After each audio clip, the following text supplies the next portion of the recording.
Welcome back to Canada's Blonde Moment. Canada's carbon tax is about to rise once again. Hi, I'm Brian Lilley, political columnist for the Toronto Sun. I know what you're thinking. The carbon tax is gone. Mark Carney killed it. Mark Carney axed the tax. You've been hearing all about that, but, well, there's more than one way to skin a cat, as they say.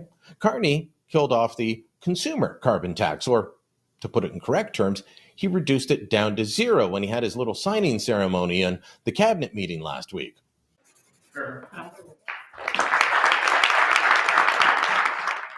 Now, that's the consumer carbon tax. It's not gone, it's reduced to zero. But the industrial carbon tax, that's still in place. And on April 1st, it goes up again by 20%. That's why Pierre Poilievre, Canada's Conservative leader, was at a steel mill, a place where they're going to face this increase in just over 2 weeks. And he was telling them, I will get rid of the entire carbon tax. But now that Trump is hitting Canadian industry with a massive tariff, Carney is saying that he will impose a massive carbon tax on Canadian businesses. The combination of Trump's tariffs and Carney's carbon taxes would be a disaster for the workers behind me. But I won't let that happen. Today I am announcing that a common sense, Canada First Conservative government will repeal the entire carbon tax, including the federal backstop that requires provinces impose industrial taxes. There will be no taxes on consumers, no taxes on Canadian industries. Now, the Liberals, who spent the whole weekend patting themselves on the back for killing off one of their signature policies, the one that they used to say we can't get rid of, and if you do want to get rid of, you hate the planet. Well, they spent all weekend saying that, and then when Poilievre said he'll get rid of the total carbon tax, they said, aha, you have no plan for climate. Are you hearing that? He has no plan for climate. So we're just going to continue to pay. The whole, I don't know what that was, the whole act, I guess. I mean, I don't know. Maybe Trudeau gave them some drama lessons, trying to teach them how to act on how this was great with all the clapping and the cheering, knowing that really we're still paying, but continue to listen. Neither did the Liberals, by the way. This was not reducing emissions as they promised. Other things are reducing emissions, but not this. And this is just their way to beat people up or pat themselves on the back. It depends on the day. If you don't like the Liberals' priorities and their principles, don't worry. They've got more in the back. They'll change it for you. Poilievre, though, he's being steadfast. He will get rid of the carbon tax in full, and he will unlock the potential of this country to take advantage of its natural resources. Canada is incredibly wealthy when it comes to resources. We just haven't done the right things to make the country wealthy by exploiting those resources, taking advantage of them.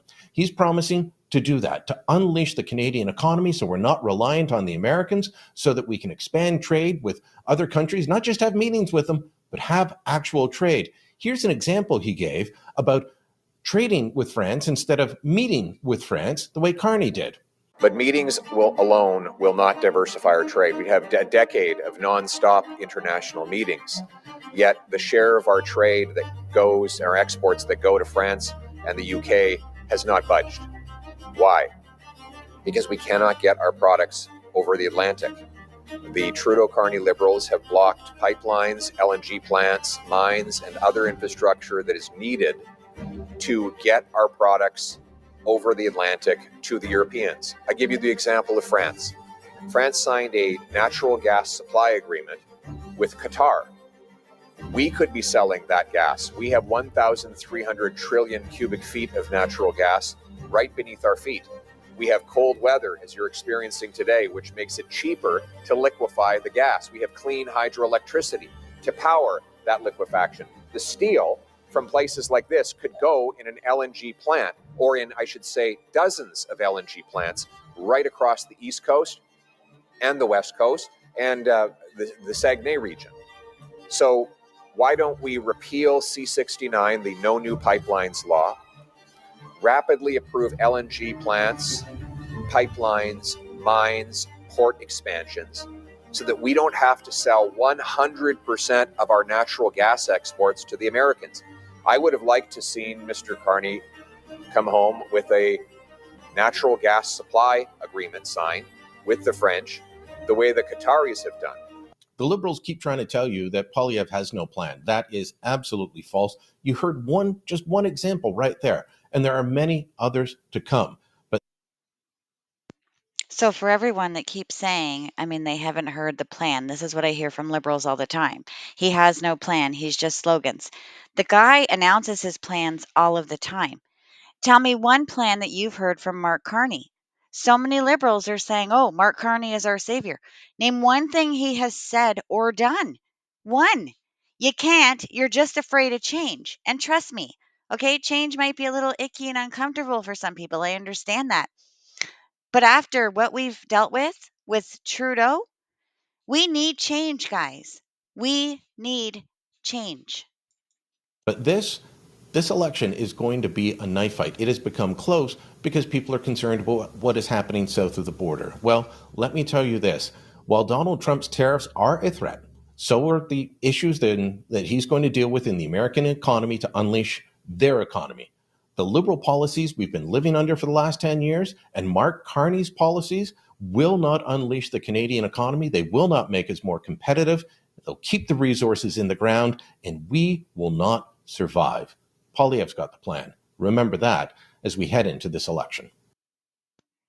Please, everyone that's listening, just watch what Mark Carney is doing. You don't have to listen, okay? It's not because I'm fully conservative or anything else, or I think Pierre is our savior. All right? I would like to see all of Canada literally get rid of all of our government. Okay? If that were it, the people for the people, that would be great. But it's not going to happen. So, what I can tell you is the liberals are not our option.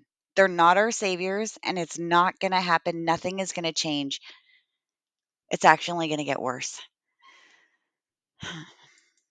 Let me know what you think. Drop a comment down below. Share this on social media. That was Canada's Blonde moment, and I am out.